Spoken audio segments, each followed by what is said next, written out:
Eh, Coloquen todos en el chat presente.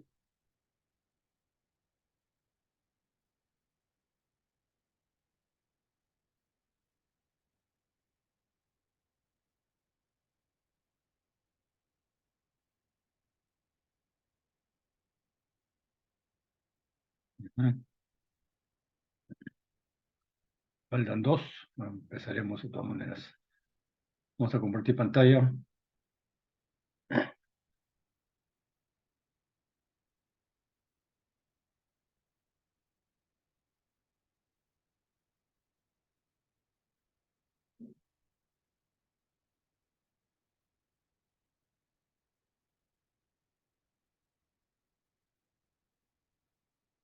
Bien, me dicen si ven en pantalla el esquema absorción en torres de platos. ¿Se ve? ¿Me responden? Y se ve, profesor. Ya, gracias. Vean, entonces empecemos. Como indica ahí, la torre de platos es una cascada en contracorriente. Eso lo hemos visto en el capítulo de línea de operación. ¿A qué se refiere con esto? Que una cascada en contracorriente es lo que vemos nosotros al lado derecho, de acá, ¿no? Diferentes tipos de etapas y todos están unidos unos con otros. Y esto es lo que conocemos como cascada en contracorriente. Y esto es justamente una columna de platos. Nosotros vemos en la industria por fuera y lo vemos de esa manera. Solamente las corrientes de entradas y las corrientes de salidas. Pero nosotros debemos imaginarnos como se encuentra en el lado derecho porque es una cascada en contracorriente. Después también hemos mencionado en ese capítulo de línea de operación la forma como existe de poder nominar los flujos y las composiciones, ¿no? Los subíndices correspondientes de estos tienen que ver con la etapa de la cual salen. Así, por ejemplo, estas corrientes que están ingresando y saliendo de la etapa 1, por ejemplo, la convención es se coloque el subíndice de la etapa de la cual sale. Este flujo G, como sale de la etapa 1, se le coloca G1. Y su composición igual, y su 1. Pero este flujo L que está llegando a la etapa 1, se supone que después de la etapa 1, ¿no? Acá tenemos 2, acá tenemos 1, después de ser el 0. Por lo tanto, le ponemos su índice L0, composición X0. A su vez, la última etapa, el N sub P, que se encuentra acá, como tengo una corriente L que sale de esa etapa, le coloco Ln sub P y Xn sub P. Pero la corriente que viene de una etapa posterior a N sub P y le colocamos N sub P más 1, le vamos a colocamos como subíndice GNP más 1 y GNP más 1. Entonces todo esto lo hemos visto ya en línea de operación, acá solamente estamos recordando. También hemos mencionado que el cálculo del número de etapas reales se realiza a través de esa expresión, donde está la definición de la eficiencia global. Acá tengo una eficiencia global y eso va a ser la relación entre el número de etapas ideales y el número de etapas reales. Y hemos mencionado nosotros que nuestro objetivo es calcular el número de etapas reales. Pero para ello necesito calcular primero el número de etapas ideales y la eficiencia global. Entonces, esto es lo que vamos a ver, el cálculo de la eficiencia global. Para calcular la eficiencia global, desde ya les menciono, esta es la eficiencia global, pero para ello debo partir de una eficiencia puntual. De la eficiencia puntual en un punto del plato, paso a la eficiencia de todo el plato.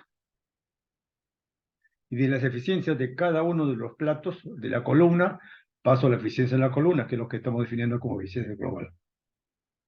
Es lo que vamos a ver en esta clase. Entonces sigamos recordando.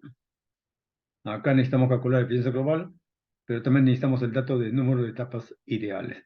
Entonces habíamos visto que el número de etapas ideales lo calculamos simplemente a partir de la curva de equilibrio y la línea de operación. Entonces, si tengo las dos curvas, lo único que hago es trazar mis peldaños. En este caso me dan 4 y por lo tanto el número de etapas ideales, ¿no? Sería 4. para este caso donde se realiza una transferencia de masa del gas al líquido. Mencionamos acá que efectivamente, si trabajamos con relaciones molares, Y mayúscula, X mayúscula, la línea de equilibrio, la curva de equilibrio es una, pero la línea de operación es una recta.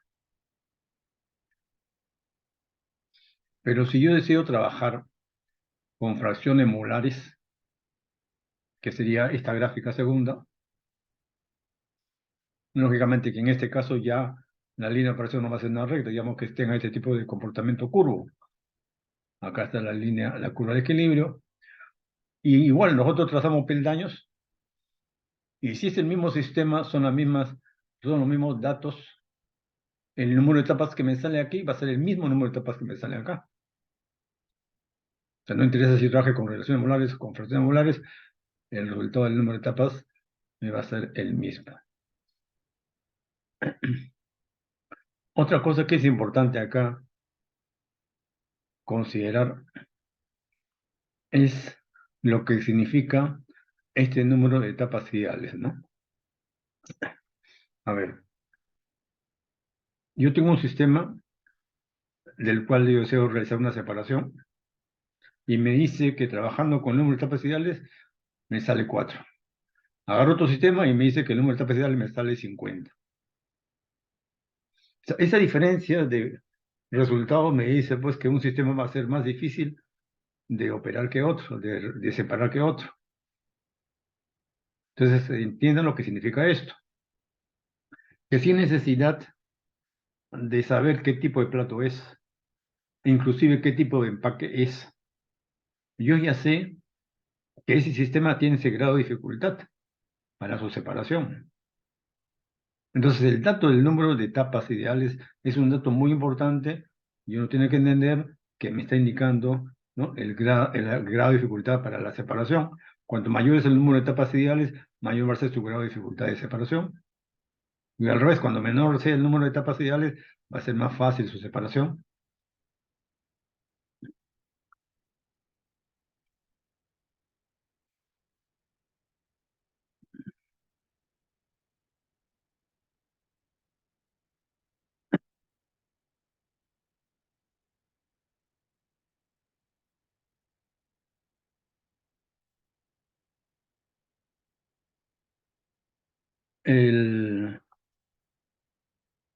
En el caso de mezclas diluidas, no necesito hacer ninguna gráfica como la que hemos hecho acá. Podemos utilizar las ecuaciones de Krenzer para poder hallar el número de etapas ideales. Entonces, cuando me dice mezclas diluidas, ya uno supone que los flujos no varían mucho. O sea que el L0 va a ser muy parecido al N sub P y muy parecido a un L general. Lo mismo que el GNP más 1, muy parecido al G de 1 y muy parecido a un G general. Entonces trabajamos con este L y con este G. Y aplicamos estas ecuaciones para hallar el número de etapas ideales o teóricas, donde el valor de A, denominado factor de absorción, está dado por esta relación de acá, ¿no? Ya hemos visto nosotros el factor de absorción A en torres empacadas y simplemente la relación de pendientes, ¿no?, de la pendiente del L sobre G, que viene a ser la línea de operación, sobre M, que viene a ser la pendiente de la curva de equilibrio. Acá me dan dos ecuaciones, ¿no?, donde, tal como están expuestos, va a ser mucho más fácil si tengo absorción, emplear esta ecuación, y si tengo absorción, emplear esta ecuación. O sea, solamente más fácil su cálculo. Vean ustedes que el S, el factor de desorción, es el inverso del valor de A. Entonces yo puedo utilizar estas ecuaciones sin necesidad de hacer ninguna gráfica. Ahora, si resulta que el valor de A, si estoy trabajando con esta ecuación, resulta un poco diferente, entonces en esos casos uno puede seguir utilizando esta expresión y trabajar con un A que viene a ser la media geométrica entre el valor de A en el tope y el valor de A en el fondo. Es lo que me dicen acá, que me recomiendan, ¿no? Hallar el valor de A como el promedio aritmético de A del tope y A del fondo. Entonces tenemos dos formas de calcular el número de etapas ideales dependiendo del sistema, ¿no? Si no es diluido, va a ser nuestra gráfica, y si es diluido podemos emplear la ecuación de Kremser. Acá le coloco como observación, vean ustedes acá, la ecuación que hemos visto nosotros para calcular el número de unidades de transferencia basado en la fase gas, el NTOG, vean ustedes, ¿no? Que trabaja también con el valor de A, ¿no? No confundir esta ecuación con la ecuación de Kremser para hallar el número de etapas ideales o teóricas. Y acá es conveniente unir la observación que les hice, ¿no? De lo que significa realmente el N sub P. Ya les dije que esto viene a ser una forma de medir el grado de dificultad que tiene para poder separarlo, ¿no? Cuanto mayor sea el valor más alto el valor N de P, mayor va a ser su grado de dificultad. Y esto mismo que lo podemos sacar del NTOG. O sea, el NTOG, como hemos visto la semana pasada, me sirve, o sea, para ello necesito solamente el cálculo o el tener la línea de operación y la curva de equilibrio. No necesito saber qué tipo de empaque es. Y al igual que el N sub P me está dando un valor que me va a dar el grado de dificultad para la separación. No, cuando más alto sea el valor del NTOG o el número de unidades de transferencia basado en la fase gas, mayor va a ser su grado de dificultad. Entonces es importante tener en cuenta, ¿no? De por qué en el caso de torres empacadas separaron todo el término de una integral en dos conceptos, en dos términos, ¿no? El número de unidades de transferencia y la altura de una unidad de transferencia. Entonces, en ese caso, la altura de unidad de transferencia sí tiene que ver con el empaque, con el tipo de empaque, ¿no? A través del coeficiente global de transferencia de masa por su área de transferencia. Bien, entonces, vamos a hablar ahorita un poco del factor de absorción A. A ver, estas ecuaciones de Krenser que hemos mostrado acá para soluciones diluidas, esta ecuación de Krenser, esta de acá, la podemos graficar. Y acá tenemos la gráfica correspondiente, ¿eh? Que nos va a servir de ayuda para sacar algunas conclusiones. Vean ustedes, acá tenemos gráfica de las ecuaciones de Krenser.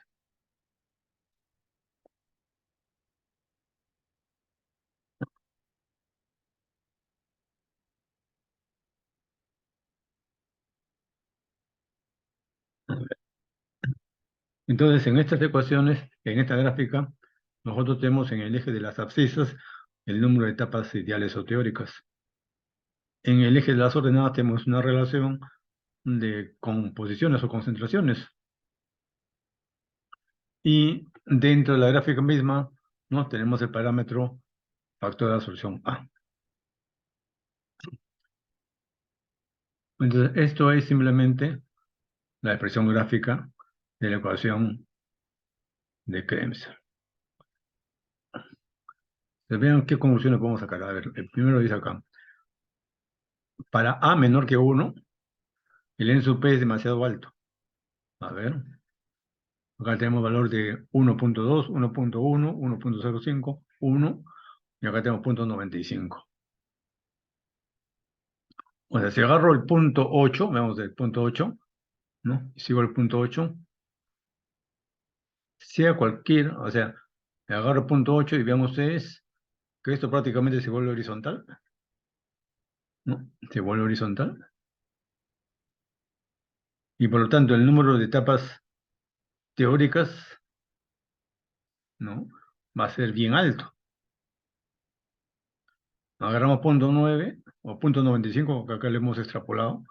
Agarramos punto 95 y vean ustedes, ¿no? Esta pendiente pequeña. Y si lo vamos a intersectar en algún punto, nos va a salir de todas maneras un número de etapas bastante alto. Entonces eso es lo que me dice esta conclusión, que para A menor que 1, el número de etapas es demasiado alto. O sea, para una operación de diseño, para hallar un número para trabajar con un valor de A que tiene que ver con el flujo de líquido y el flujo de gas, este valor no puede ser menor que 1.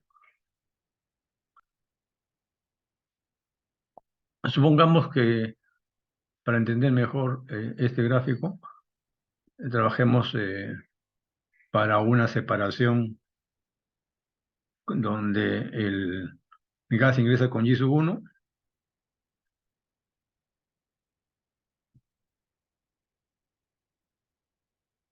A ver acá, perdón.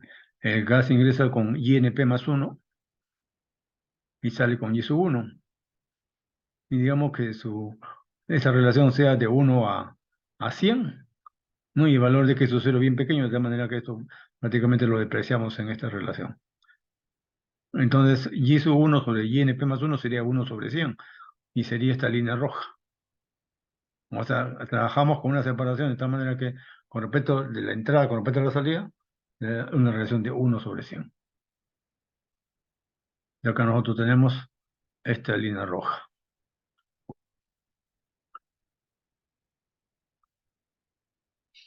Entonces acá me dice, para NP infinito, el grado de separación está limitado. Cuando el número de etapas es infinito, o sea, prácticamente agarro esta línea de acá, me voy acá y estoy llegando al infinito, el grado de separación que viene a ser este de acá, vean ustedes, no baja, ¿no? O sea, a este valor de acá no va a llegar, por la pendiente tan pequeña que existe. Entonces, para NP bien alto, el grado de separación está limitado. Para A mayor que 1, o sea, ahora sí, para A mayor que 1, más 1.05, 1.1, dice sí se puede obtener la separación, ¿no? Con el número correspondiente de etapas. Pero dependiendo del valor de A, nosotros podemos tener diferentes grados o no, diferentes números de etapas. El inverso del valor de A se lo conoce como factor de absorción. Eso es lo que hemos mencionado hace un momento. Tendríamos un poco qué es lo que significa tener valores mayores de A. Lo que hemos mencionado es A tiene que ser mayor que 1. ¿Ya qué significa eso? De lo que podemos recordar que explicamos la semana pasada, si hacemos una operación de absorción, el valor de G permanece constante, el M depende del sistema, y lo que vamos a ir variando es L. Por lo tanto, aumentar A significa aumentar L, ¿no? Allá el valor de L eh, para poder realizar una absorción determinada. Entonces, cuando aumento L, aumento A. Entonces, cuando aumento A, de acuerdo a esto, la pendiente aumenta. Por lo tanto, esta línea sería una línea de operación. Voy a la izquierda, sería otra, y estaré yendo, cuando me voy en la dirección hacia la izquierda, estoy aumentando el valor de A. Entonces, ¿qué significa eso? O sea, que finalmente entendamos en la torre qué está ocurriendo. A ver, si aumenta el valor de A, por lo tanto aumenta el valor de L, acá dice, ¿no? El valor de L aumenta, ya. El valor de X n sub P,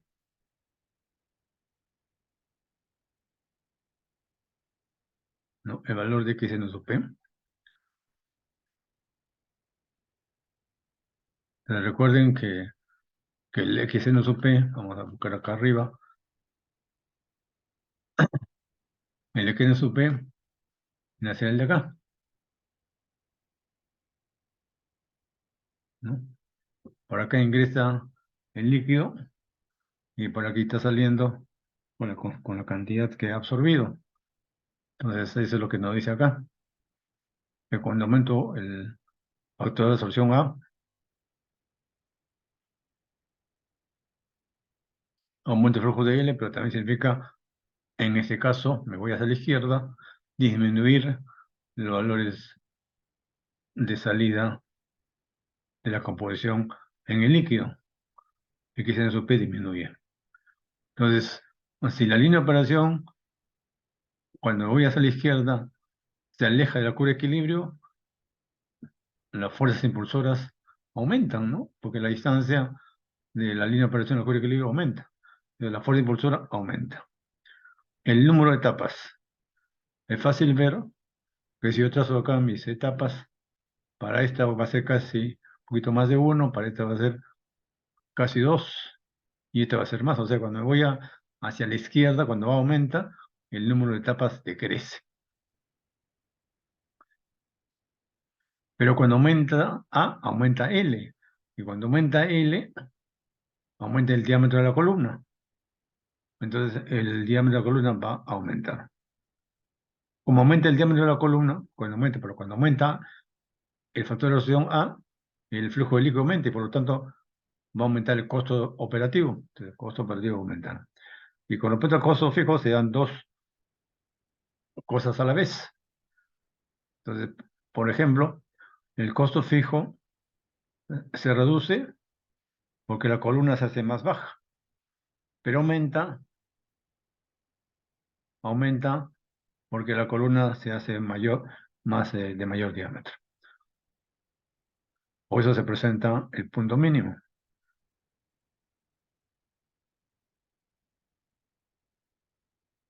Entonces, sí es cierto que nosotros dijimos en la clase pasada que para poder hallar el valor de L óptimo, es aquel valor de L para el cual el costo total en la columna resulta un valor mínimo. Y que decíamos que ese valor de L óptimo estaba cercano a 1.5 veces L mínimo. Acá tenemos otra manera también de poder llegar cercano a ese valor, una forma también rápida de poder calcularlo. Ojo que esto solamente sirve para torres de platos, no para torres empacadas. Esto que lo voy a aplicar, acá me dice, por ejemplo, si nosotros empleamos como ayuda este gráfico y para una separación tal como le mencioné, ¿no? Entra con una composición y sale 10 veces, 100 veces menos, ya seríamos, esta relación sería 1/100, o sea, 0.01, tenemos esta línea roja. Entonces, para cada valor de A, yo puedo hallar el número de etapas, ¿no? Por ejemplo, para 1.2, me voy a la curva de 1.2, ¿no? Y leo en el eje de las abscisas, y ahí me sale 16. Y así para cada uno de ellos, para cada valor de absorción, voy leyendo el número de etapas. Y eso es lo que voy a tabular. Y en esa tabulación vean ustedes lo que sale. Para 1.2, 16, y así, ¿no? Para 1.5, 8.7, ven ustedes, conforme aumenta el valor de A, pero conforme si aumenta el valor de A, el número de etapas está decreciendo. Ahí tenemos para 1, extrapolando, sale como 90. Para 1.05, ¿no? Bueno, aumentamos un poquito el valor de A y se redujo fuertemente, 36, pero 36 sigue siendo alto, ¿no? Aumentamos un poquito más el valor de A, significa aumentar un poco más el flujo de líquido a 1.1, el valor de A, y acá baja de 36 a 24. Y aumentamos un poquito más el valor de A y de 24 baja a 16, que ya son valores manejables, ¿no? 1.3, 12, 1.4, 10, 1.5, 8.7, 1.6, 7.8. Ven ustedes que ya estoy en un punto en el cual aumento mi valor de A, pero no se reduce tanto el número de etapas. Cuando estoy en 2 me baja hasta 5.7, o sea, 6. Y cuando aumento a 3, ven ustedes, baja, pero la cantidad de etapas que baja no es suficiente para compensar el costo que significa el utilizar mayor cantidad de líquido. Entonces, en función de lo que le estoy hablando, ¿no? En función del, de lo que significa el aumento de A, o sea, el aumento del flujo de líquido, y lo que significa el valor del número, o sea, lo que cuesta la columna cuando se tiene un número de etapas alto, entonces nosotros podemos simplemente en base a este pequeño análisis, ver más o menos en qué rango de edad deberíamos trabajar. Los valores entre 6 y 16 etapas son valores manejables y por lo tanto nosotros podríamos decir, ¿no?, que el valor de edad que podríamos tomar está entre 1.2 y 2.0. Entonces vean ustedes un poco la explicación de cómo en la bibliografía mencionan eso, ¿no? Dice, existiría un valor de A óptimo correspondiente a un costo total mínimo. Este valor se halla en el rango de 1.25 a 2.0. Vuelvo a repetir, esta de acá, esta regla práctica de acá, solamente es para torre de platos, no es para torres empacadas.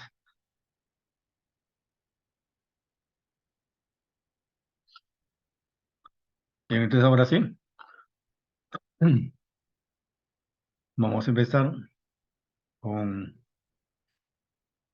la eficiencia y el número de platos reales, ¿no? Porque la idea es, como explicamos al inicio de la clase, la idea es calcular la eficiencia global y a través de esta ecuación, con el número de etapas ideales calculado, hallar el número de etapas reales, ¿no? Esa es la idea. Después colocamos acá eficiencia y número de platos reales. Entonces, en el libro de Perry mencionan 8 maneras de estimar la eficiencia. Ya, de estas 8 maneras, en nuestras manos van a estar 3. Además, significa, pues, disponer de mucha infraestructura. A ver, veamos de forma rápida. Estas 8. A ver, la primera forma de estimar el número de la eficiencia global es pruebas rigurosas, así le han puesto pruebas rigurosas, ¿no? ¿Y en qué consiste esto? Bueno, tener disponibilidad de una columna, ¿no?, a nivel de planta, con lo cual puedo hacer mis corridas. Entonces hago mis corridas para condiciones determinadas, hallo la eficiencia y ese es el dato que tomaría, ¿no? No todo el mundo tiene la facilidad, ¿no?, de poder disponer de esta infraestructura para realizar este tipo de corridas. Si no lo tuviera, inclusive existe una publicación que me da los pasos para realizar ese procedimiento de obtención de la eficiencia. Una segunda forma es escalamiento desde una columna comercial existente. Entonces, si yo tengo un diseño para realizar y por ahí tengo la suerte de que ese mismo equipo se encuentra en una firma industrial, entonces yo puedo trabajar con esa columna.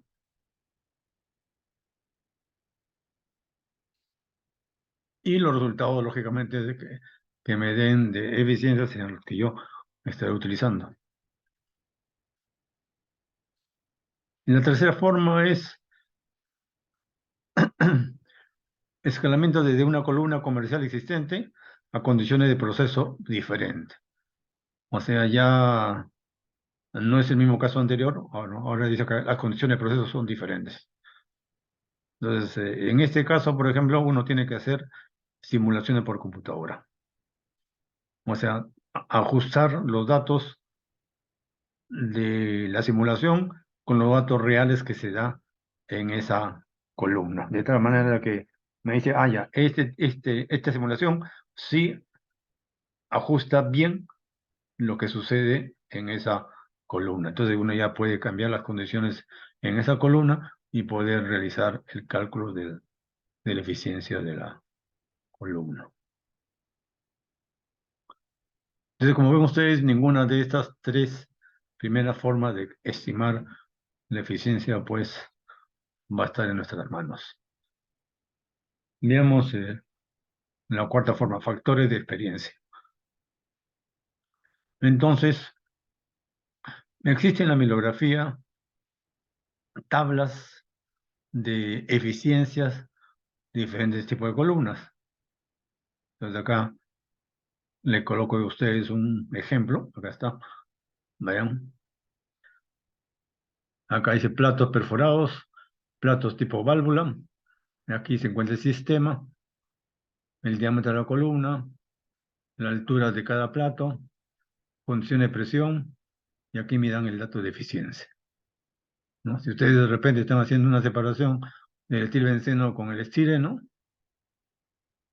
entonces ustedes pueden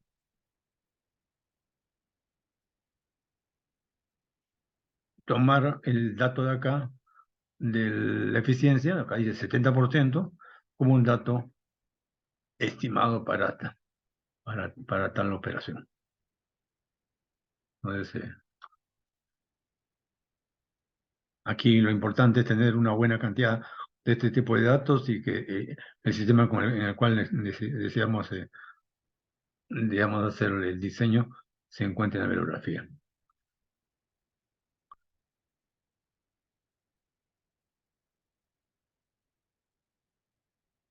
Acá dice la calidad y confiabilidad de las eficiencias de estas fuentes varían y son generalmente inferiores a la confiabilidad de los datos medidos reales. O sea, me dicen que esta forma cuarta de poder hacer la estimación, ¿no? Su confiabilidad es menor que las tres primeras.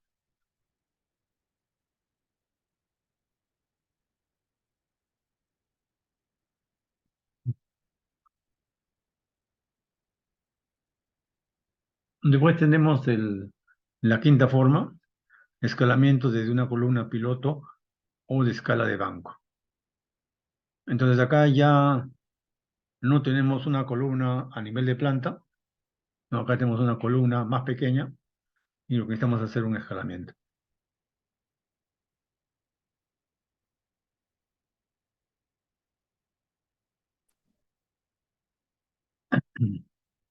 Un ejemplo, por ejemplo, de esta quinta forma viene a ser la sexta, ¿no?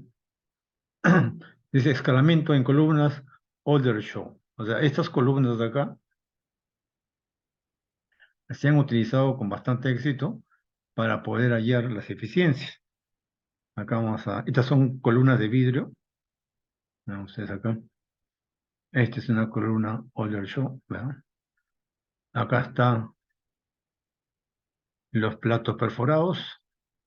Aquí está el vertedero, por aquí cae el líquido y luego cae por la parte central y nuevamente por el vertedero. Acá tenemos una entrada para toma de temperatura. Entonces, estas columnas cuyo diámetro son de 1 a 4 pulgadas, o sea, no son muy grandes, ¿no? De laboratorio, se han utilizado bastante para realizar estimaciones de la eficiencia de columna.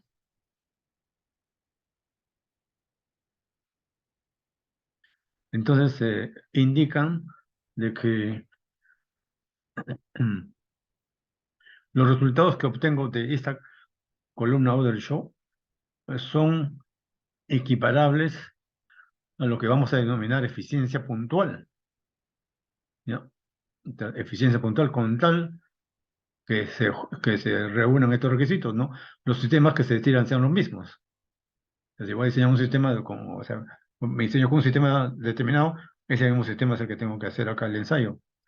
La comparación se realiza con la misma aproximación relativa al punto de inundación. O sea, el alejamiento en el diseño de la condición de inundación deben ser las mismas. Y lógicamente acá me dice si use un equipo Aldershaw, una columna Aldershaw estándar, ¿no? Comercial, ¿no?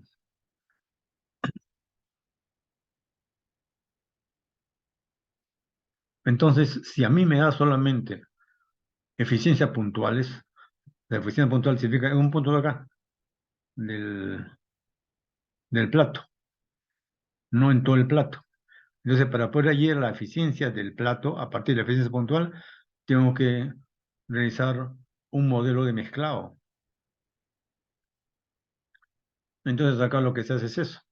Se hacen las corridas acá, se halla eficiencias puntuales, y la eficiencia puntual, mediante un modelo de mezclado, hallo la eficiencia de la columna. Pero también me dicen de que no sería muy raro que de frente se utilice el valor de eficiencia puntual como eficiencia de la columna. O sea, como estimación, también puede realizarse eso. Pero hasta ahora estamos viendo 6 formas de estimación de la eficiencia, de los cuales esta de factores de experiencia es la que tenemos más a la mano, ¿no? En utilizar las tablas.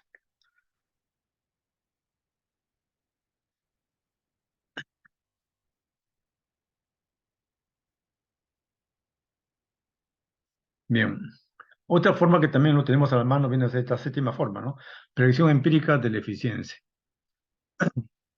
Entonces, los fabricantes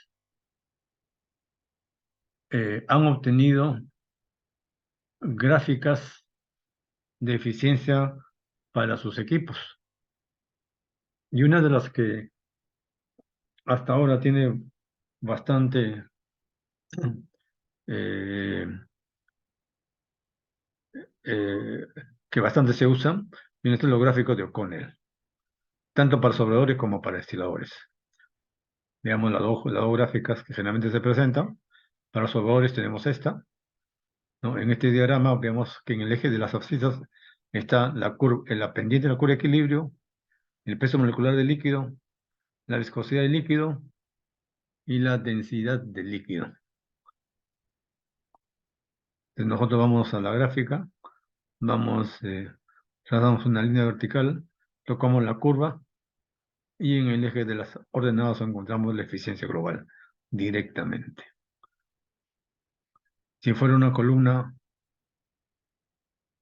de destilación,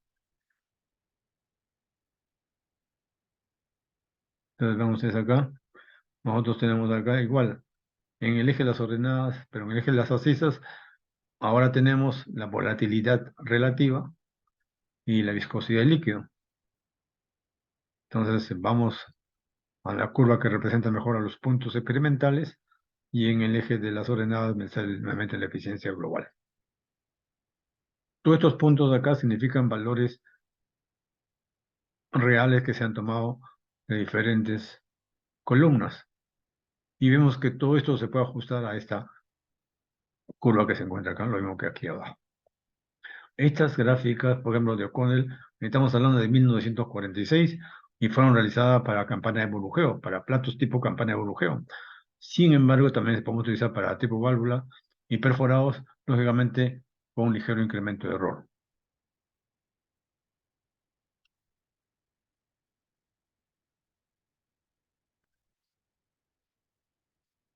Lockett, que es otro investigador, ¿no? Ha tratado de ajustar esta gráfica para destiladores y él ha obtenido esta ecuación de acá, ¿no? Esta ecuación de acá.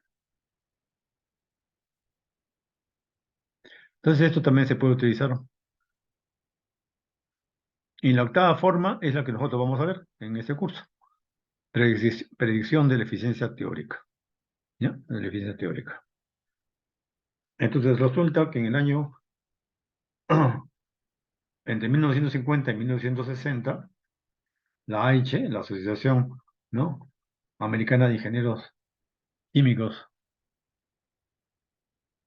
se puso a trabajar, acá dice, a lo largo de 5 años, ¿no? ¿No? Y con ayuda de 3 universidades se pusieron a investigar, a hacer las pruebas experimentales. Y finalmente eso dio el método H para poder hacer el cálculo de eficiencia teórica. Desde esos años, estas eficiencias, como dice ahí, los modelos han sido criticados, corregidos y modificados. Inclusive existen versiones modernas del modelo H, ¿no?, dado por Chang y Fer, que se puede utilizar. A ver, entonces, Vamos a aplicar este modelo H y entender, ¿no? ¿Qué es lo que significaron esos 5 años de trabajo continuo experimental? A ver, acá tengo un diagrama de flujo. Si el modelo H sigue la siguiente secuencia de pasos. A ver, de todo aquello que tenga que ver con la resistencia, la transferencia de masa en la película gaseosa, ¿no? Acá lo tenemos, con la correlación correspondiente. Igual acá, la resistencia y la transferencia de masa en la fase líquida, eso lo alimentamos. Y también alimentamos factor de absorción A, ¿no? Y a partir de todos estos datos calculamos la eficiencia puntual. De la efi- Entonces ahora, pasar de la eficiencia puntual a la eficiencia de Plato significa tener una idea de cómo los flujos de líquido y de gas se están poniendo en contacto. De ahí vemos lo que se conoce como modelo de mezclado. Si hablamos del modelo mezclado en la fase de vapor, entonces ahí es fácil entender que asumir que el gas se encuentra perfectamente mezclado es viable. Por otro lado, también asumimos de que el flujo de gas tiene un modelo tipo tapón o tipo pistón, como otros mencionan, ¿no? ¿A qué se refiere con eso? Se refiere, a ver, vamos a ver acá, se refiere a que si yo tengo acá, bueno, esto, vamos a ver,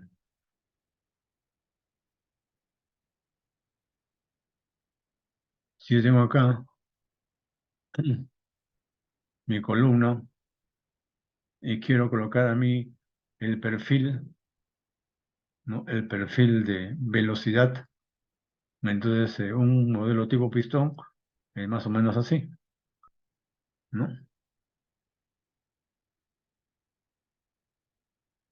Así, ¿no? Así. De tal manera que nosotros tenemos una velocidad uniforme en la mayor parte del diámetro de la columna, de ese modelo tipo tapón o pistón. Ya estamos considerando para el flujo de gas este tipo de modelo para su flujo. Por el lado del líquido, y vean ustedes que lo que hemos puesto nosotros en las eficiencias, ¿no? Lo hemos puesto en las eficiencias, acá, en esta parte, gran parte de los factores importantes para la eficiencia tiene que ver con las características o propiedades físicas del líquido, ¿no? Acá, del líquido, acá además de la curva de equilibrio, de la pendiente de curva de equilibrio, todos son propiedades físicas del líquido. Y acá, además de la volatilidad relativa, la viscosidad del líquido. Entonces, la forma en cómo se ponen en contacto a través de mezclado, en el caso del modelo de mezclado de líquido, tenemos que tomar en cuenta que el líquido también tiene una forma en ciertos momentos de flujo tipo tapón, tipo pistón. Existe un retromezclado en el líquido, o sea, el líquido cuando está bajando del vertedero y llegando al plato, haciendo su recorrido horizontal, ¿no? Allí existe un mezclado completamente diferente por la presencia del gas que va en forma transversal. Y en ciertas zonas del plato va a haber zonas estancadas. O sea, la consideración de todos estos casos realmente va como dentro del modelo mezclado y a partir de esto de acá, a partir de la eficiencia puntual, obtenemos la eficiencia de plato. Luego esta eficiencia de plato lo tenemos que corregir con el arrastre, ¿no? Como le dije, viene el gas con una cierta velocidad y la pequeña partícula de líquido se lo arrastra hacia la parte superior. Cuando el líquido está bajando, con la separación correspondiente, parte de ese líquido lo vuelve a regresar. Entonces eso significa pues que va a bajar mi eficiencia. Entonces se hace una corrección de la eficiencia por el arrastre. Y a eso le llamamos EMGE, ¿no? E es se refiere al arrastre, el G se refiere pasado en la fase de gas, y M la eficiencia de Murphy. O sea, esta es la eficiencia de Murphy pasado en la fase de gas, corregido por el arrastre. Y una vez que tengo ya esta eficiencia de plato, de Murphy basado en la fase de gas, corregido por el arrastre, ¿no? Es de un plato. Ahora voy a hallar la eficiencia de la columna, lo que estamos llamando eficiencia global. Y acá sí hay un error. Acá hay un error. Acá es E sub 0, ¿ya? Acá es E sub 0 solamente. El G está de más allá. De todas maneras, yo lo corrijo y les corrijo lo que se encuentra en el esclarón.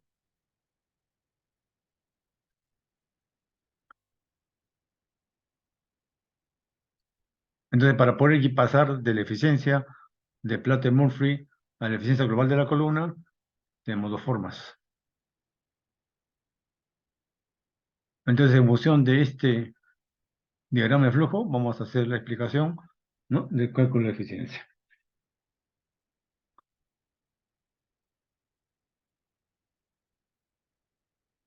A ver.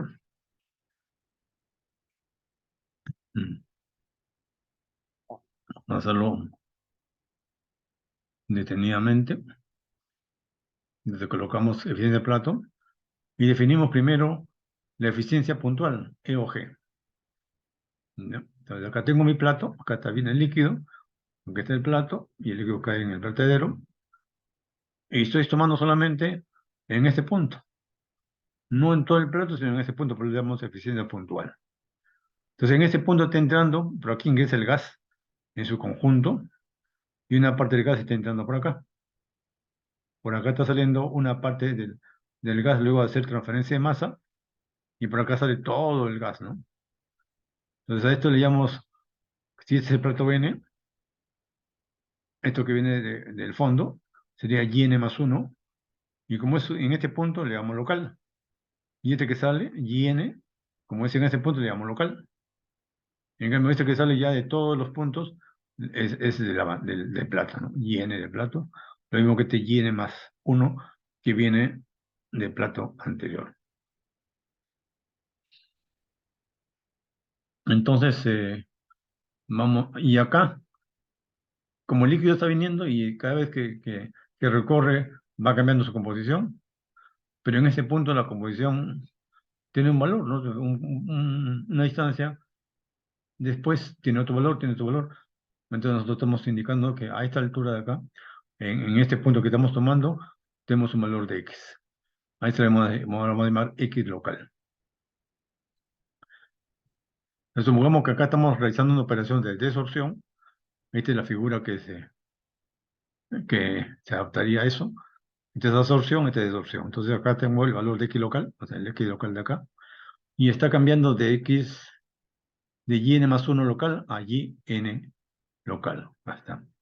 Se cambia a X local, de YN más 1 local, a YN local, a este valor de acá. Ahora, si yo prolongo el valor de X local hasta la curva de equilibrio, lo que me va a dar lógicamente es el Y asterisco local. Del X local, su valor en otra fase, ¿no?, en el equilibrio viene a ser Y asterisco local. Entonces, definimos la eficiencia puntual de la manera como hemos definido las eficiencias, ¿no? De YN más 1 local hasta aquí, hasta YN local, sería la separación verdadera.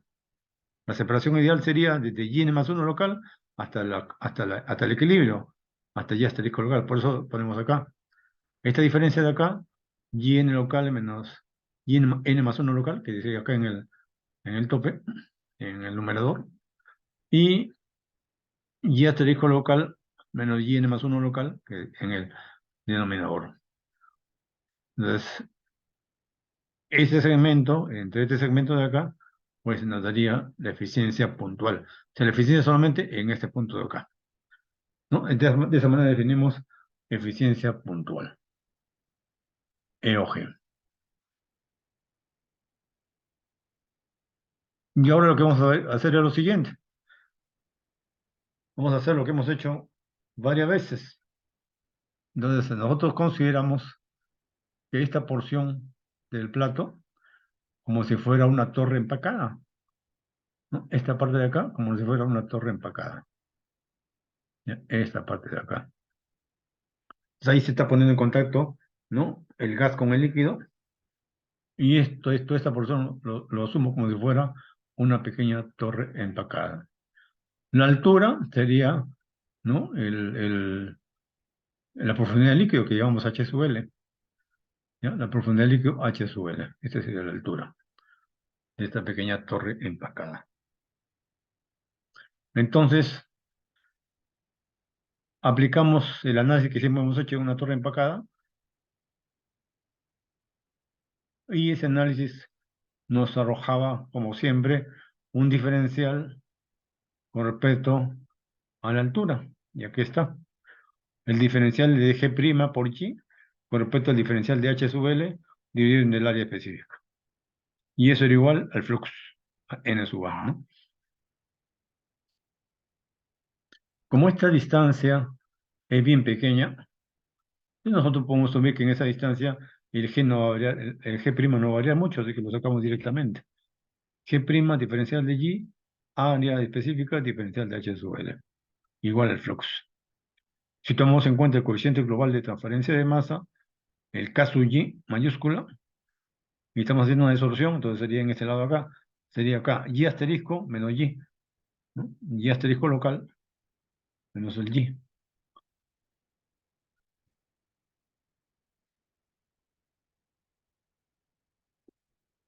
Entonces, esto ya lo hemos visto nosotros de cuando hacemos torres empacadas,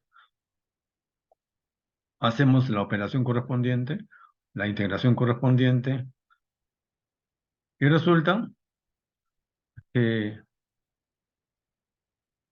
lo que es de la integración de esta parte de acá, esto que se encuentra dentro del logaritmo, ¿no? Si lo relacionamos con la definición de la eficiencia puntual, pues nos dice que ese logaritmo es 1 menos la eficiencia puntual, y al otro lado nos queda luego la integración de 0h sub L por diferencial h sub L, es la altura de la profundidad del líquido. De la final es que esta expresión, la eficiencia puntual es igual a 1 menos el exponencial de toda esta cantidad donde está metido, como ven ustedes, el coeficiente global de transferencia de masa, multiplicado por el área de transferencia. Entonces, buena parte de los 5 años que se dedicaron los investigadores a tratar este tema tiene que ver con el cálculo de este caso Y. Es una forma de expresar esto más concisa, ¿no? Es utilizando la fórmula que nosotros conocemos, ¿no? O sea, la altura del empaque que hemos dicho acá, la altura de este empaque de acá, o sea, el H sub L, va a ser un HTOG por un NTOG.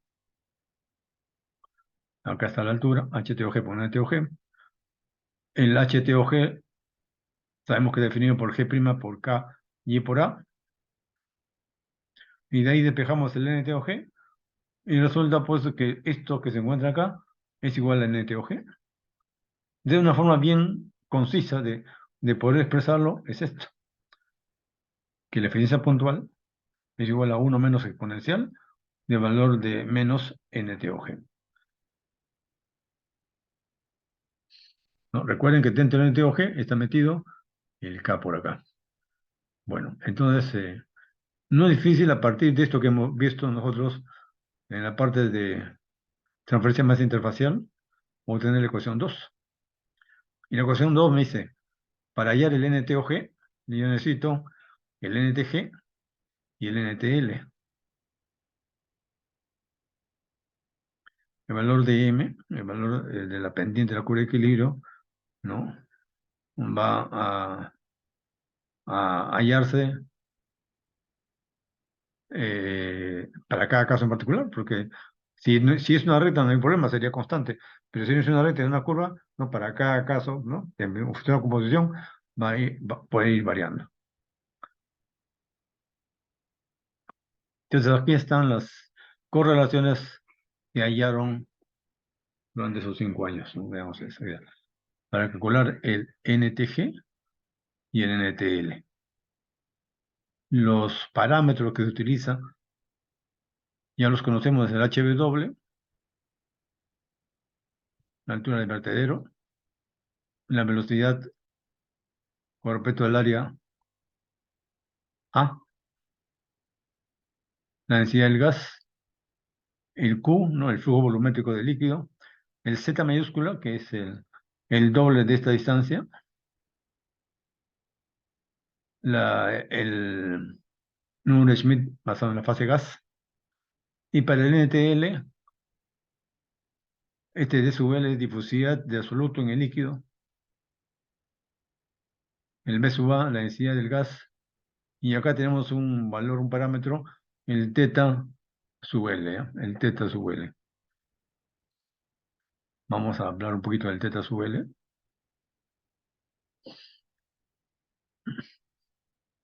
Es el tiempo de residencia en el plato. ¿Ya? Tiempo de residencia en el plato simplemente va a ser el volumen del líquido en el plato sobre el flujo de líquido. Eso me da el tiempo de residencia del líquido en el plato, el teta sub L. ¿Cómo hay el volumen del líquido en el plato?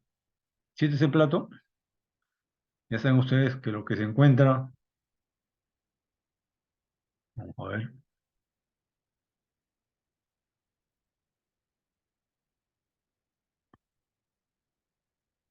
no, aquí está el vertedero. Entonces, toda esta área de acá es el área ocupada por el líquido en el plato. Entonces, yo necesito hallar el volumen del líquido en el plato. Entonces, esta área por la altura. Y la altura viene a ser la profundidad del líquido, que es H sub L. Entonces, lo único que me falta es poner esta área. Esta área de acá vendría a ser este ancho de acá. Si este es N, hemos dicho que 2N es Z mayúscula, o sea, Z mayúscula, multiplicado por esta distancia. Y esta distancia nosotros tenemos longitud del vertedero y diámetro de la columna. O sea, tomamos el promedio. El promedio aritmético entre longitud del vertedero y diámetro de la columna es lo que llamamos como Z minúscula. Entonces, por eso que el Z mayúscula por Z minúscula me está dando el área. Multiplicado por la profundidad del líquido, y ya tenemos el volumen del líquido en el plato, que es lo que se encuentra acá como numerador, ¿no? Dividimos sobre el flujo de líquido y eso da un tiempo de residencia. Entonces, con el cálculo de estos parámetros, calculamos el NTG y el NTL. Una vez que calculamos NTG y NTL,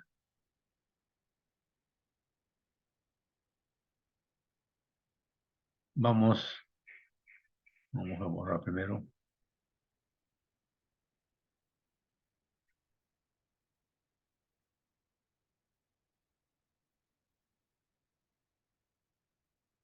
Una vez que agarramos NTG y NTL, calculamos NTOG de esta expresión de acá, de la expresión 2. Y una vez que tenemos NTOG, calculamos a través de la expresión 1 el EOG, la eficiencia puntual. Entonces, esa es la manera como se calcula primero la eficiencia puntual. Luego nosotros colocamos en nuestro diagrama de flujo, ¿no? Esta parte de acá, estamos calculando acá la eficiencia puntual, EOG.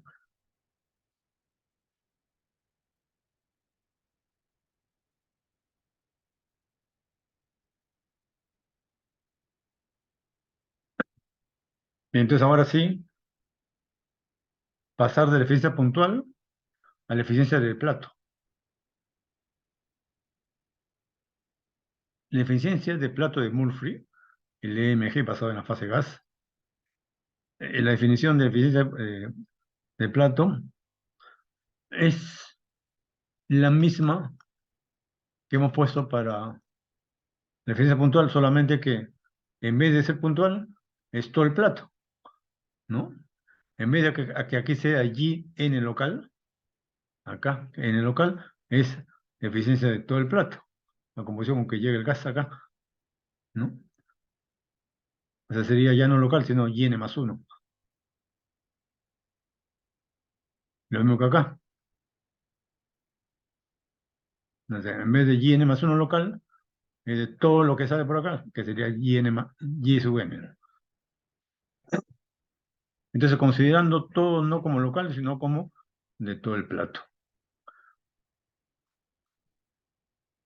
Entonces, ¿cómo pasamos de la eficiencia puntual a la eficiencia de todo el plato? O sea, a la eficiencia de Murphy. A eso de acá, a eso de acá. Entonces, finalmente, utilizando lo que hemos mencionado, las diferentes teorías de mezclado, tanto para el gas como el líquido, ellos consideran tres casos. Y como les decía, cuando se hacen estos estudios, generalmente los casos son los dos casos extremos y el caso real es el caso intermedio. Entonces, cuando uno tiene la columna o el plato, el líquido está corriendo del vertedero y luego pasa horizontalmente por el plato y luego cae nuevamente al vertedero. Entonces nosotros podemos tener acá tres casos. Es- El, el- dos casos extremos y uno intermedio. El primer caso extremo es cuando este líquido viene y se mezcla perfectamente, ¿no? Dentro del plato y luego cae. Significa que si ingresa acá, digamos con un valor de 0,2, se mezcla perfectamente y cambia a 0,25, entonces todos los valores acá, como está perfectamente mezclado, va a ser 0,25. Inclusive el que está cayendo también es 0,25. No, no, a eso se refiere con perfectamente mezclado.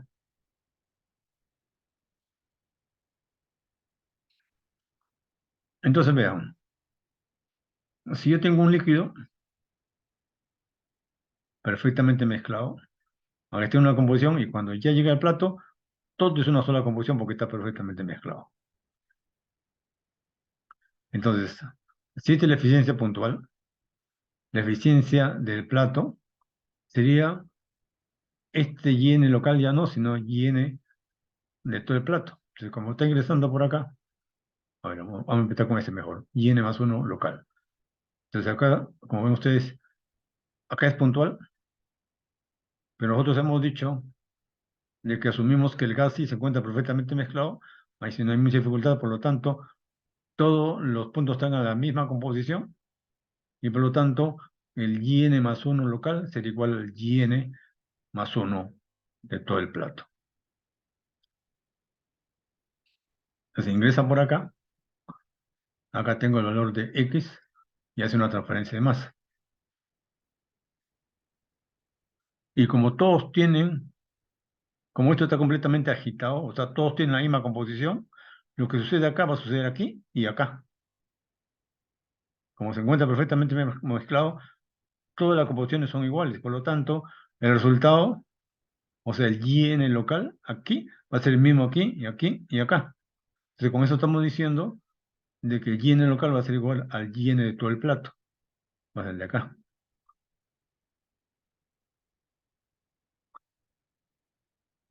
Y como el X local es el mismo de todo el plato, el valor de y asterisco va a ser el mismo para todos. Y entonces decimos que en ese caso particular, donde todo se encuentra perfectamente mezclado, la eficiencia puntual va a ser igual a la eficiencia de plato. Es lo que nos dicen acá. Caso 1, líquido perfectamente mezclado. Entonces la eficiencia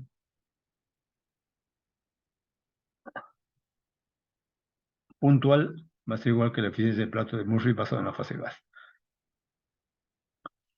Entonces ese es el caso extremo, donde todo se encuentra mezclado.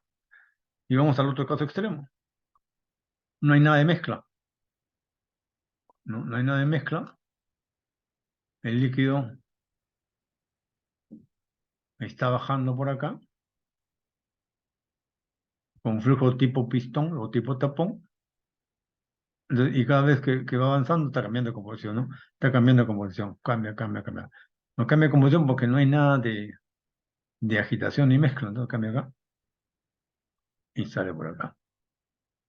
En ese caso, que eso es lo extremo, o sea, en un caso extremo es cuando está perfectamente mezclado. Y el otro caso donde no hay nada de mezcla. Entonces, en ese caso, los, la evidencia experimental permite obtener esta ecuación, ¿no? Donde la eficiencia de Plato de Murphy se puede hallar a partir del valor de la eficiencia puntual. Que necesitamos L, G y la pendiente de la curva de equilibrio. Acá nos dice que por si acaso la eficiencia de Plato va a ser mayor que la eficiencia puntual. Entonces tenemos los dos casos extremos.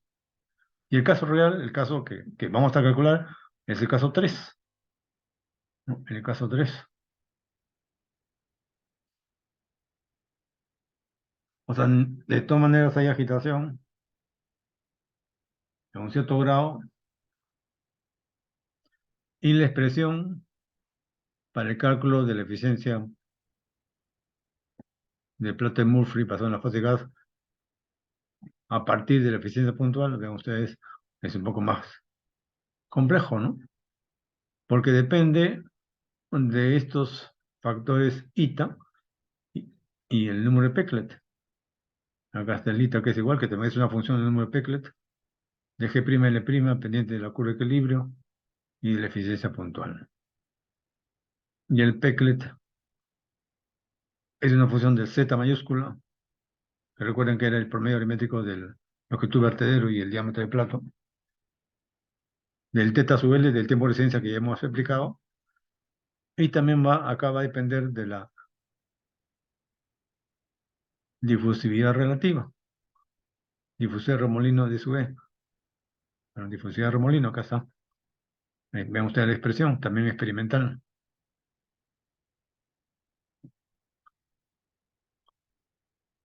Entonces, en nuestro diagrama de flujo, en nuestro diagrama de flujo, para partir de la eficiencia puntual a la eficiencia de Plato-Murphy, utilizamos ese caso 3. De la eficiencia ya del plato de Murphy, lo corregimos por el arrastre. Eso es lo que vamos a ver ahora.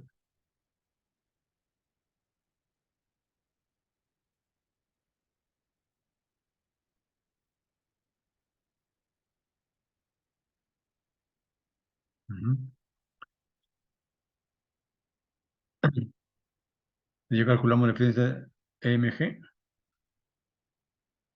El arrastre, digamos que sea su valor E del arrastre, 0.04, 0.05, 0.06, etcétera, que valor acá. Entonces, de allí se saca la eficiencia de Murphy basado en la fase gas corregido por el arrastre.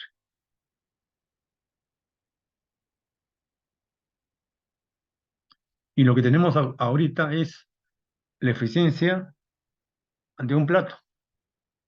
El cálculo o el diseño mecánico del plato que hicimos nosotros antes del parcial, antes del examen parcial,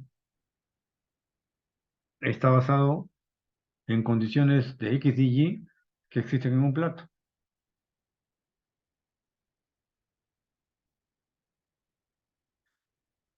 Pero ahora nosotros necesitamos no de un plato, sino de la columna, el global.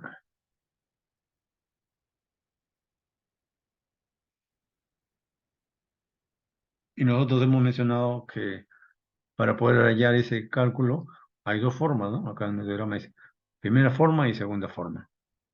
Y vamos a aplicar eso, la primera y segunda forma.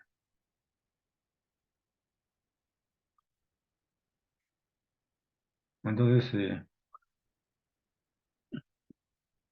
la primera forma.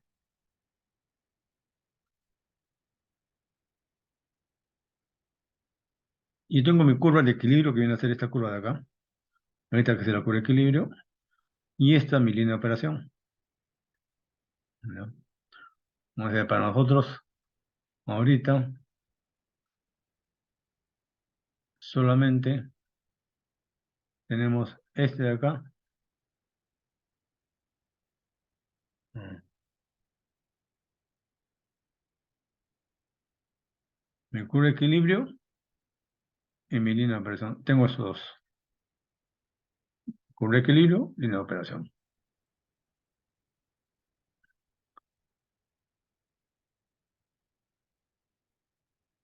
Entonces, para este punto de acá, de la línea de operación, este valor de X y este valor de Y, para esos dos valores, puedo yo hallar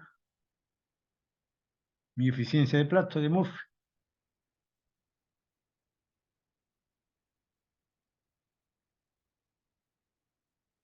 Lo puedo hallar para ese punto, para este punto, se puede hallar para cualquier punto de esta línea de operación. Digamos, calculo mi eficiencia así como lo estamos explicando, y la eficiencia, digamos que me sale para ese punto, o sea, para ese plato, 60%. Entonces vean lo que vamos a hacer. Entre la vertical, desde el punto que hemos tomado para su diseño mecánico del plato, hasta la curva de equilibrio, trazo una vertical, acá está, A, B, C, donde el punto B se ubica, o sea, este punto de acá se ubica, en esta vertical, este punto B se ubica, tomando en cuenta de que esta parte de arriba, el segmento de arriba, debe ser el 60% del segmento total. Como dice acá, AB, segmento AB, va a ser igual al 60% del segmento AC. Entonces, este segmento de arriba viene a ser el 60% de esa altura entre la curva de equilibrio y la línea de operación.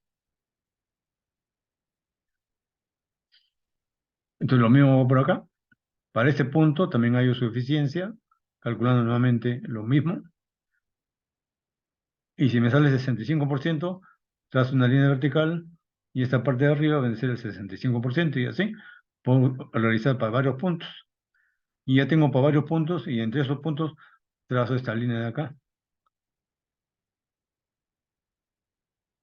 Ya ven ustedes, acá hay un punto, cuando trace esto va a haber otro punto, cuando trace esto en función de la eficiencia, va a tener ese punto, trazo todos estos puntos y me sale esta línea del medio. Una vez que yo trazo mi línea de medio,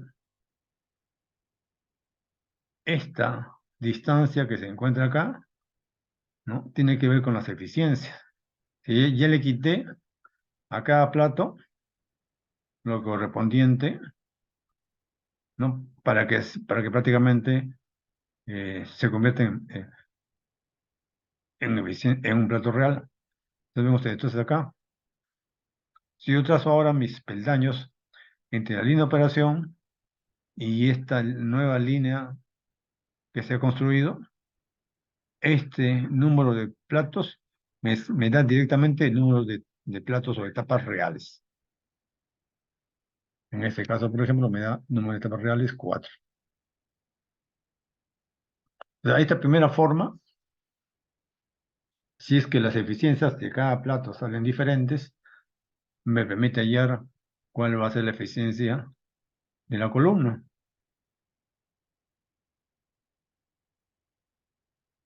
¿no? Pero como ven ustedes acá, lo primero que me sale es el número de platos reales.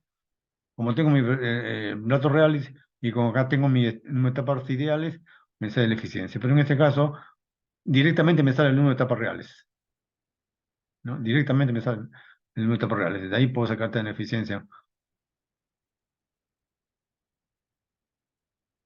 Solamente para llenar ese dato, porque al final mi objetivo es hallar el número de etapas reales. La segunda forma, vamos a borrar, la segunda forma se aplica cuando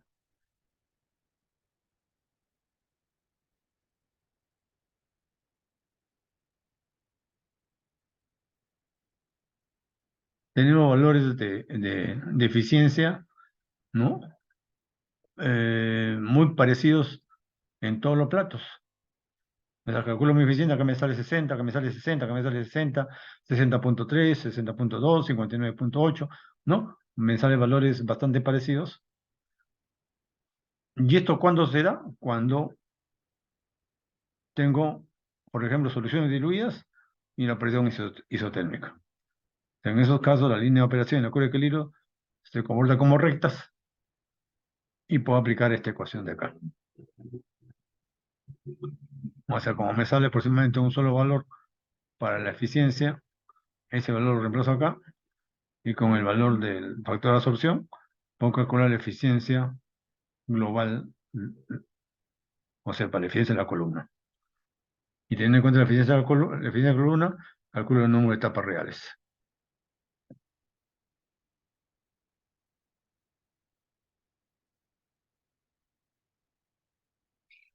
Entonces, como ven ustedes,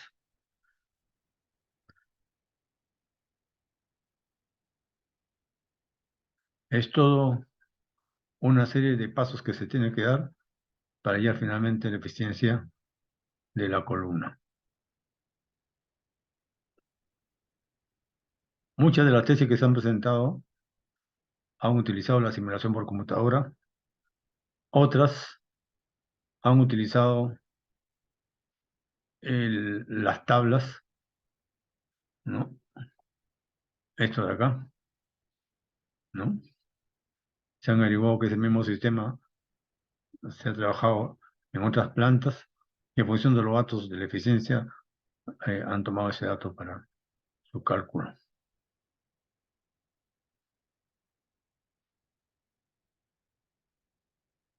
Entonces ustedes cuando emplean algún paquete para hacer diseño de columnas, ese paquete es una caja negra porque no le dice cómo han hallado la eficiencia. ¿No? Ese paquete puede tener inserto, depende de una serie de tablas como esta de acá.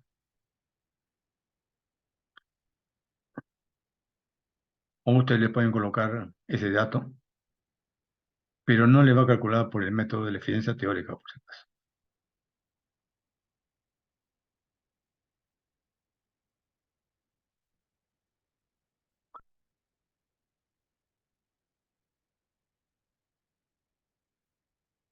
Entonces ahora, tratando de completar los cálculos que hicimos nosotros en el diseño mecánico del plato, ¿recuerdan el problema que presentamos? Nos decía, hacer el diseño mecánico del plato, donde se tenía esta composición X y Y, y los flujos de G y los flujos de L, y era agua con metanol. Entonces me daban las composiciones de esta corriente de acá y esta corriente de acá, ¿no? Un punto de la línea de operación, es lo que me dan. Y con esos dos datos y las condiciones de presión y temperatura, y empezamos a hacer todos los cálculos. Acá está parte de los resultados que se dio en ese momento. Tenemos además estos datos que los da el Treval, o sea, la difusividad del soluto en el líquido y la difusividad del soluto en el gas, a las condiciones de trabajo, 95 grados centígrados y una atmósfera. La pendiente de la curva de equilibrio, 2.5 en ese punto. Y entonces, como hemos explicado hace un momento, calculamos el número de Schmidt en la fase gas, el tiempo de residencia del líquido en el plato, el teta sub L, la difusividad de remolino, y calculamos el NTG y el NTL a través de las dos correlaciones que nosotros mencionábamos, ¿no? De estas correlaciones de acá, esta de acá, ¿no? Con estas correlaciones, el NTL, el NTG y el NTL.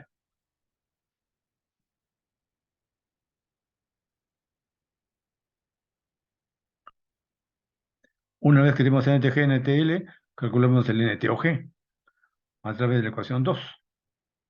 La ecuación 2, acá. La NTG, NTL, hay el NTOG. Y después del NTOG calculo el EOG a través de la expresión 1. Esta de acá.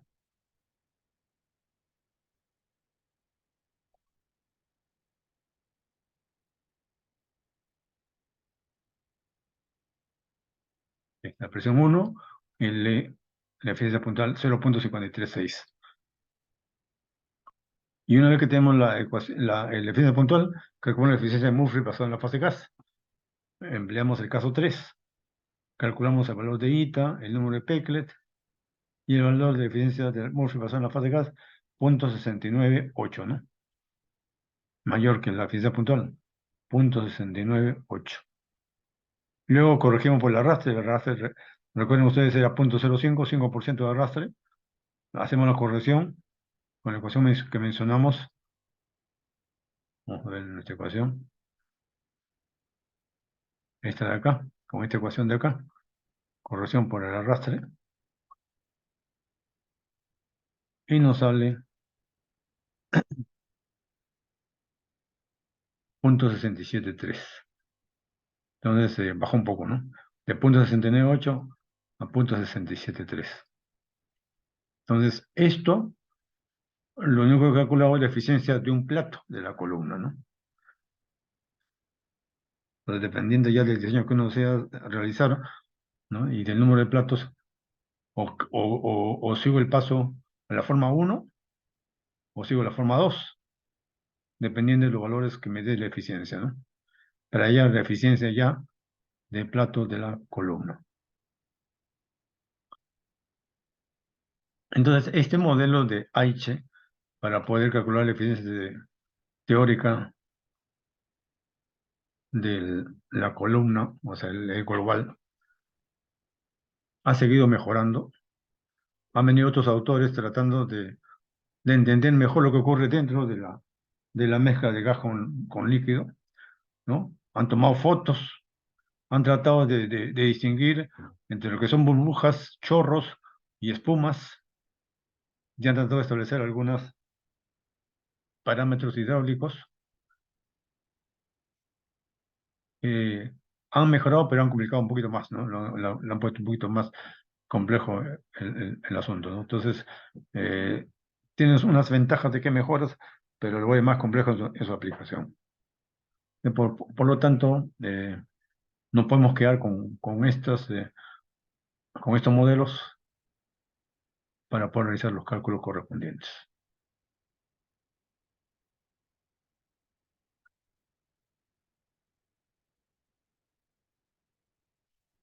A ver, la semana pasada, cuando hablamos de la altura de una torre empacada,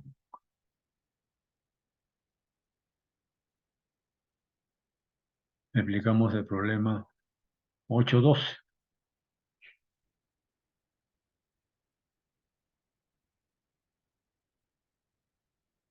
que nos resaltaba los conceptos de L mínimo y L máximo.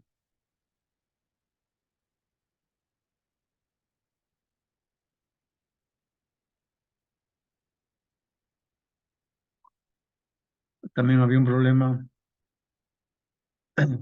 donde además de utilizar ecuaciones termodinámicas, o sea, los balances de materia, también se requería el uso de la ecuación del cálculo de altura de una columna, o sea, Z igual a HTOG por NTOG, donde lógicamente esa ecuación ya tiene que ver con las características de cada columna, ¿no? Y esa característica de cada columna está dentro de lo que viene a ser el, el empaque, ¿no? A través de su coeficiente global de transferencia de masa por su área de transferencia. Le dije que revisaron este problema y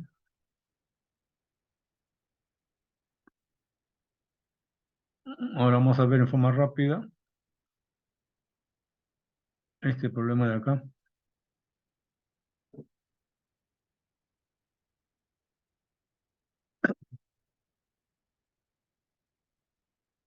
A ver, lo leemos para entenderlo.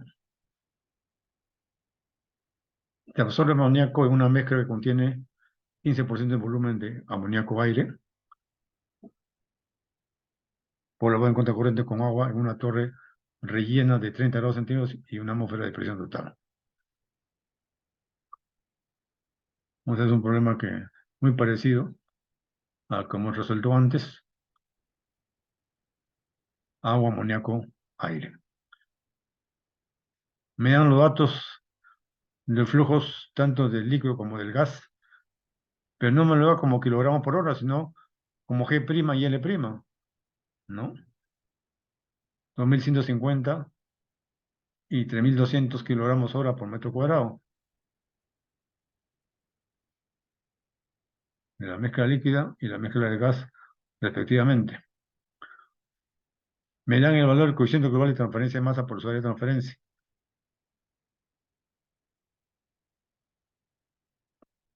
Y me pide allá la altura del empaque necesario si se desea absorber el 99,5% de amoníaco. Entonces, como me dan el coeficiente, acá el problema no es el cálculo a través de este coeficiente, entonces es una correlación, ¿no? Ya me da. O sea, a partir de este coeficiente uno puede calcular fácilmente el HTOG, ¿no? Entonces el problema está acá con el cálculo del NTOG, ¿no? Porque el otro va a ser fácil, ¿no?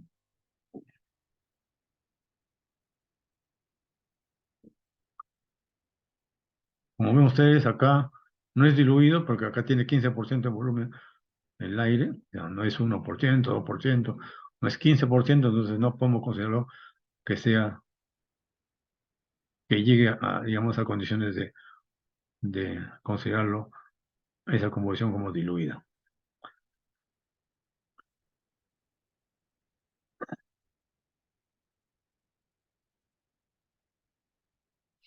30 grados centígrados es una atmósfera, la curva de equilibrio, el kg por A, el flujo de gas, el flujo de líquido. Entonces acá hay que hacer una siguiente observación, que generalmente cuando me dan datos de alguna columna, incluyendo su coeficiente de transferencia de masa por su área de transferencia, ya no lo dan en función del flujo, sino en función de su flujo sobre el área, o sea, su G' o L' y L', ¿no? Entonces, como el G' es densidad por velocidad, entonces en realidad me está dando la velocidad. Entonces, normalmente cuando yo tengo una torre empacada, el flujo de gas, para que trabaje bien, no puede ser ni demasiado alto ni demasiado bajo. No, si demasiado alto, mucha caída de presión. Demasiado bajo, los valores de coeficiente de transferencia de masa no van a ser muy buenos. Entonces, tiene que ser valores intermedios. Y estos valores intermedios, o sea, velocidades, también me lo pueden dar como G'. O me la dan como velocidad o me la dan como G', ¿no? Entonces ya se hace independiente del diámetro de la columna. Y eso es lo que me dan acá. G' acá, L' acá.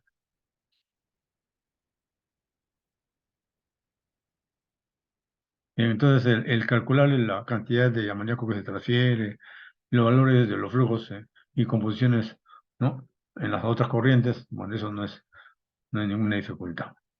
Se puedo repetir, la dificultad está en el calcular el NTOG, ¿no? A ver,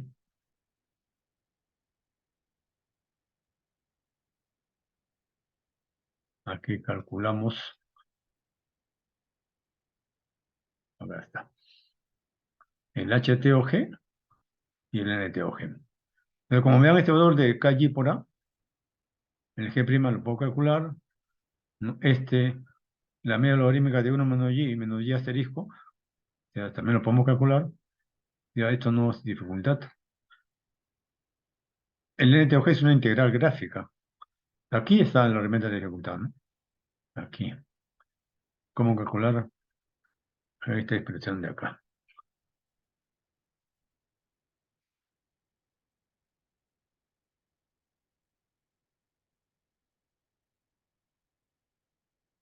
Ven ustedes que aquí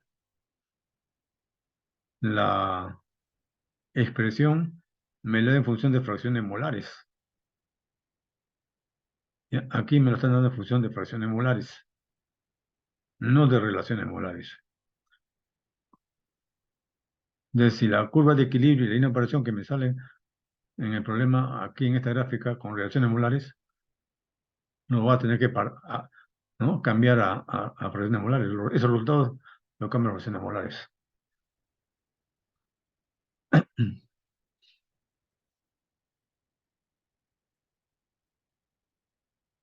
Para poder hacer esta integración gráfica. Entonces, lo que aplicamos nosotros en la clase anterior, la forma rigurosa para el cálculo de NTOG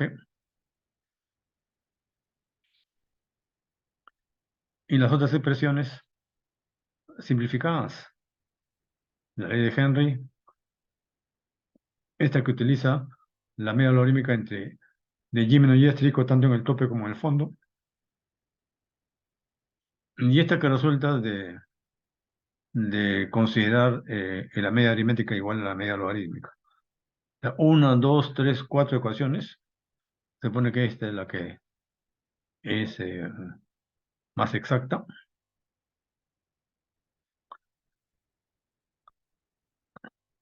Entonces, para realizar la integración gráfica, o sea, esto de acá, lo que tengo que hacer es la gráfica de todo esto que se encuentra dentro de la integral, lo coloco en el eje de las ordenadas, y el valor de y lo coloco en el eje de las abscisas. Y comienzo a construir esta curva de acá. Y el área bajo esa curva viene a ser la integración gráfica de acá. No es lo que aplicamos en la clase pasada.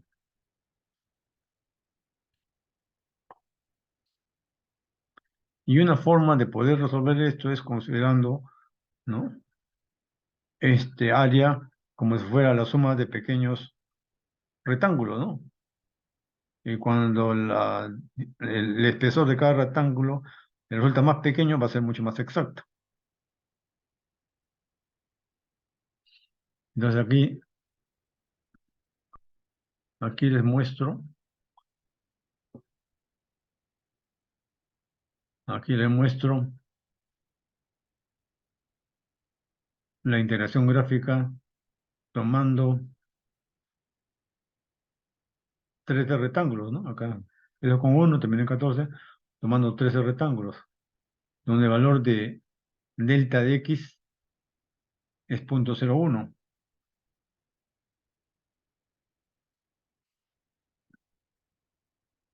Y comienzo a calcular el y asterisco, el 1 menos y, 1 menos y asterisco, la media logarítmica entre 1 menos y asterisco y este valor de acá.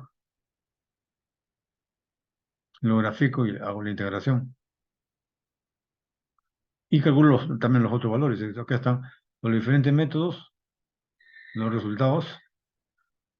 Ven ustedes, considero que el método riguroso, 0% de error. El otro semi-riguroso, 0. El otro, uno de los simplificados, menos 0.4, menos 9.9, menos 12.8. Ven ustedes, ¿no? Cómo los últimos difieren fuertemente del valor correcto, el que estamos considerando como correcto. Y acá cualquiera pensaría que este método diluido de Henry, pues como se aleja bastante, menos 12.8 es el que tiene mayor error. Si ahora ¿no?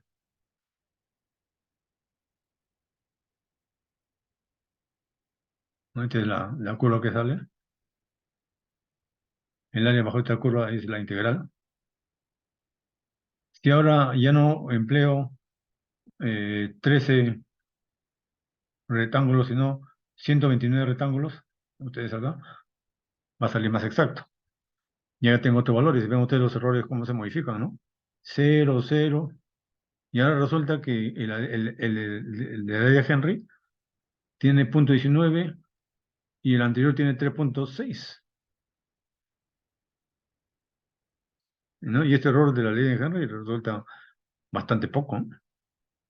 O sea, muy bueno esta ecuación simplificada para utilizarlo, aún con 15% de porcentaje en la fase gas del soluto. Si aumentamos la cantidad de rectángulos o el valor de x, delta de x disminuimos, aunque estamos hablando de 257 rectángulos, se mejora aún más el valor del resultado por el método riguroso. Y vean ustedes acá, el porcentaje bajó y el otro sigue siendo ligeramente más alto. Entonces, si yo grafico todos estos resultados en función del parámetro delta x que me sirve para hacer la integración numérica, entonces resulta pues cuando mi valor de delta de x es grande, 0,01, los valores que he calculado por el método riguroso, por el método mismo que estoy aplicando, no está bien. Este valor necesita ser más pequeño para que tenga un valor más exacto. Ven ustedes cómo empieza a tomar delta de x cada vez más pequeños y los valores resultados bajan bruscamente hasta que más o menos se tienden a estabilizarse. Entonces, cuando uno aplica los métodos numéricos para poder hallar un área bajo una curva, o sea, una integración gráfica, tienen que tener bastante cuidado, ¿no? Que emplee valores de delta x bien pequeños. Si no lo empleo pequeño, me estoy cometiendo un error bastante grande. Cuando yo tengo la seguridad ya que los valores, ¿no? Son bastante pequeños para que los resultados sean aceptables, recién acá puedo hacer la comparación y ver cuál de los cuál de los dos métodos es el más adecuado. No, vean acá. Aquí tengo, para este valor bastante, delta X bastante pequeño, los valores de método riguroso, que viene a ser esta curva naranja. Y esta curva de acá, que es el método que utiliza la ley de Henry, ¿no? Es cercano al valor correcto. Y la otra se aleja, ¿no? Entonces, con esto sacamos como conclusión de que de estas tres ecuaciones, este es el riguroso, y esta que tiene que ver con la ley de Henry, esta de acá, es mucho mejor que esta de acá. De la 850 mucho mejor que la 848. Entonces, aún con valores no tan diluidos, esta ecuación que tiene que ver con la ley de Henry, ¿no? Nos ofrece un buen resultado, ¿no? Eso es lo que queríamos indicar en la solución de esta ecuación. Ustedes pueden utilizar cualquier otro método para hacer la integración gráfica y la conclusión va a ser siempre la misma, ¿no?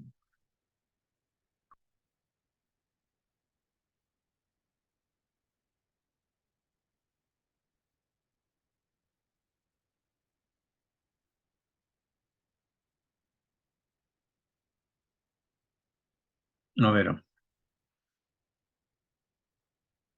con respecto al caso que estamos viendo, al capítulo que estamos viendo de torre de platos, acá les he colocado un problema.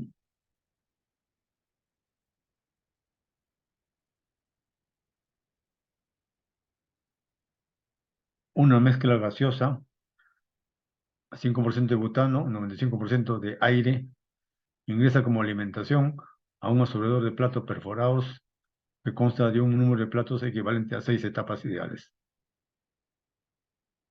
El líquido solvente es un aceite pesado no volátil que no contiene nada de butano, de peso molecular 255 y una densidad de 890 kilogramos sobre metro cúbico. Me dan los datos de condición de operación, 3,2 atmósferas de 15 grados centígrados, y el porcentaje de butano que se quiere recuperar el 95%. Entonces me dice que que la ley de Raoult es aplicable. Me dan datos de presión de vapor del butano y la densidad del butano líquido a 15 grados centígrados.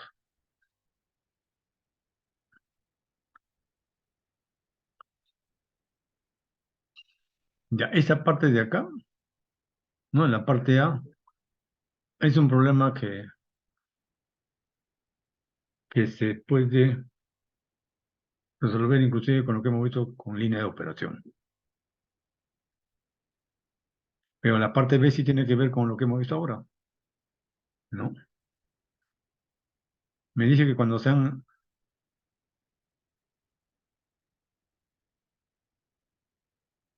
o realizar los cálculos haciendo las medidas experimentales, para cada una de las etapas ideales se tiene estos valores de eficiencia. Entonces me pide hallar el número de etapas reales y la eficiencia global, o sea, la eficiencia en la columna. En la parte B tiene que ver más con lo que hemos visto ahora, ¿no? La parte A es un problema de línea de operación. Ahí tienen ustedes la parte A resuelta, ¿no? Ajustando para que justamente den las 6 etapas necesarias. Pero en la parte B, con los valores que tengo de eficiencia que me dan, hago lo que les he explicado en la primera forma, ¿no? Entonces grafico hacia arriba el porcentaje con respecto al total. Acá me dice 70% del paso 3, esa parte de ese 70% del total. De tal manera que eso me da una línea verde y luego lo único que hago es trazar entre la línea roja y la línea verde el número de etapas reales, que es lo que vemos acá. Entonces el número de etapas reales entre la línea roja y la línea verde sale 9.1. Como son reales, entonces el número de etapas va a ser 10. Y si quisiera calcular la eficiencia global, sería el número de etapas ideales, que en este caso era 6 como dato, sobre 9.1, me sale 65.9%.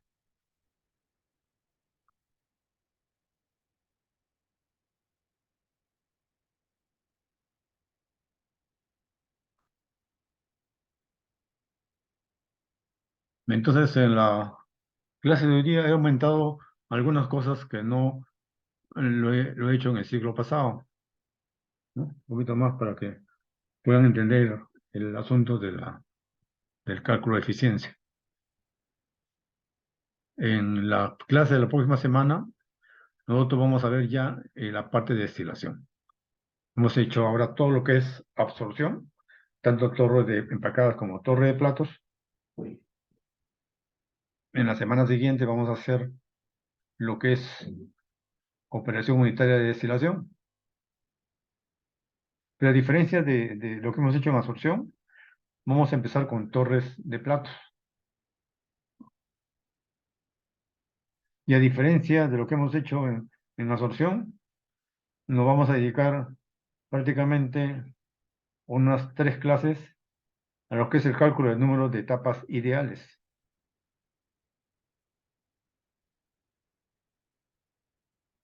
O sea, el cálculo del número de etapas ideales para una columna de destilación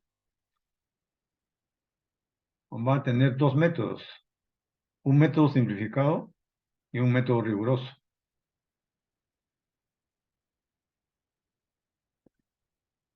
Y va a depender mucho la aplicación de uno u otro, no solamente de la necesidad que uno tiene de tener una mayor porcentaje de credibilidad o de certeza en los resultados, porque ya le dije, va a haber uno simplificado y otro riguroso, sino va a depender mucho de la información o de la data que uno dispone, ¿no?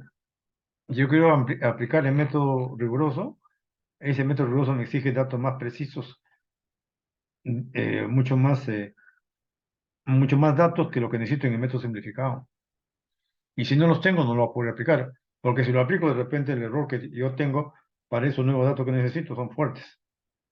Es todo aquello que consigo con la ventaja en utilizar un método más riguroso, lo pierdo al utilizar datos que no son muy certeros. Entonces, de los dos métodos, tenemos el método de McKay-Till y el método de Ponchon-Savarit. El método de McKay-Till es el método simplificado y el método de Ponchon-Savarit es un método riguroso que nos va a hacer el cálculo de los flujos que se va a tener en cada plato.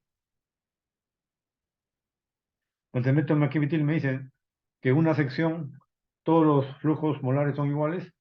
El método de Ponchon-Savarit no me dice, no, los flujos no son iguales. Van a haber pequeñas variaciones y se va a poder calcular en cada una de ellas cuáles son los flujos específicos de cada plato. Bien, jóvenes, eso es lo que tengo para hoy día en la clase. Si alguien tiene alguna pregunta, lo puede hacer. Ya toda la información se les he enviado al Classroom.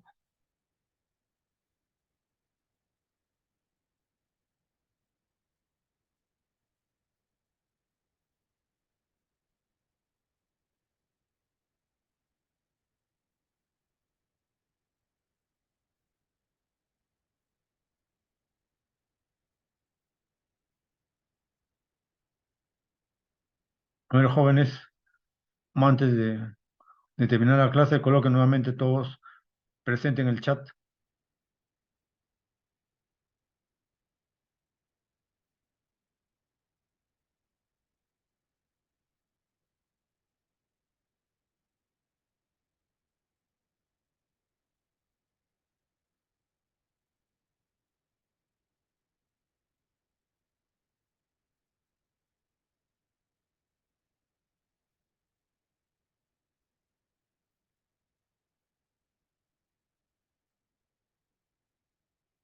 ¿Listos? Todos colocaron presente en el chat.